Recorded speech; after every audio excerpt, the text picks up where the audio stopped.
ಕರ್ಮ ಯಾರಿಗೂ ಬಿಡಲ್ಲ ಅಂತಾರ. ಅದಕ್ಕೆ ಇವತ್ ನಾ ಕರ್ಮ ದೇವನ ದೇವಸ್ಥಾನಕ್ಕೆ ಬಂದೆ. ಜಸ್ಟ್ ನಮ್ರೆಲ್ಲ ತರ ಕಟ್ಕೊಂಡ್ ಬಂದೀಗ. ಇವತ್ ನಾವು ಬಂದಿದ್ದು ಬೇಂಚಿಂಚಳ ಘಾಟ್ ಪ್ರದೇಶದ ಶನೀಶ್ವರನ ದೇವಸ್ಥಾನಕ್ಕೆ. ಶನಿ ದೇವನ ದೇವಾಲಯಗಳು ಹೆಚ್ಚಿಗ ಕಾಡಿನ ಕಾಣ ಬರ್ತಾವ. ಅದೇ ರೀತಿ ಅವನ ಪೀಠ ತಗ್ಗು ಪ್ರದೇಶದಾಗ ಇರ್ತದ. ಹಂಗೆ ಈ ಗುಡಿ ಹೈವೇ ರೋಡ್ಲಿಂದ ಅರ್ಧ ಕಿಲೋಮೀಟರ್ ಒಳಗ್ ಬರ್ಬೇಕಾಯ್ತದ ಕಾಡಿನಾಗ. ಅಂದ ನಮಗ್ ಶನಿ ದೇವನ ದರ್ಶನ ಸಿಗ್ತದ.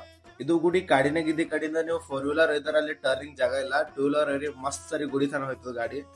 ಲೋಕಲ್ಸ್ ಪ್ರಕಾರ ಈ ದೇವಸ್ಥಾನ 1 ಶತಮಾನ ಹಳೇದ ಅಂತ ಹೇಳ್ತಾರ ಈ ಗುಡಿಗ. ಹಂಗೆ ಇಲ್ಲಿ ಬರ ಪಬ್ಲಿಕ್ ಏನ್ ಕಮ್ಮಿ ಇಲ್ವ. ಇದು ಇಷ್ಟು ಒಳಗಿದ್ರು ಪಬ್ಲಿಕ್ ಎಲ್ಲ ಬರ್ತಾ ಇರ್ತಾರ. ನೀವ್ ಏನಾರ ವಿಸಿಟ್ ಮಾಡಿದ್ರ ಮಾಡ್ರಿ.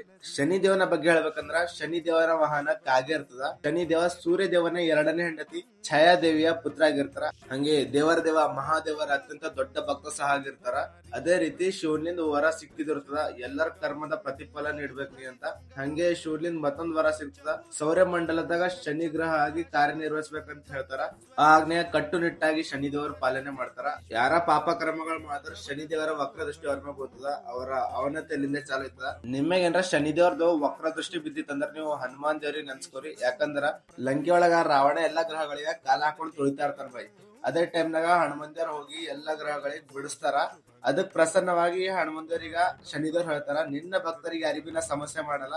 ಅದೇ ರೀತಿ ಶನಿದೇವ್ರ ಇಷ್ಟವಾದ ಬಣ್ಣ ಕಪ್ಪು ಬಣ್ಣದ. ಇದು ಜಾಗ ಎಲ್ಲಿ ಬರ್ತಂದ್ರ ಬೀದರ್ಲಿಂದ 44 ಕಿಲೋಮೀಟರ್ ಐತದ. ಹಂಗೆ ಹುಮ್ನಾದ್ಲಿಂದ 14 ಕಿಲೋಮೀಟರ್ ಐತದ. ಒಂದ್ಸತಿ ವಿಸಿಟ್ ಮಾಡ್ರಿ, ಬಾಳ ಖತರ್ನಾಗ.